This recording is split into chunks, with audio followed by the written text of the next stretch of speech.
సభ్యులందరి సమక్షంలో నా సంఘం యొక్క నియమావళికి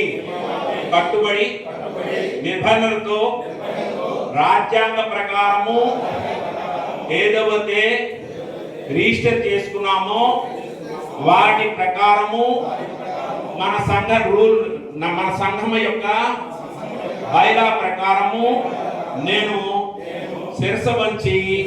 ఈ యొక్క సభ్యులందరి యొక్క సహకారంతో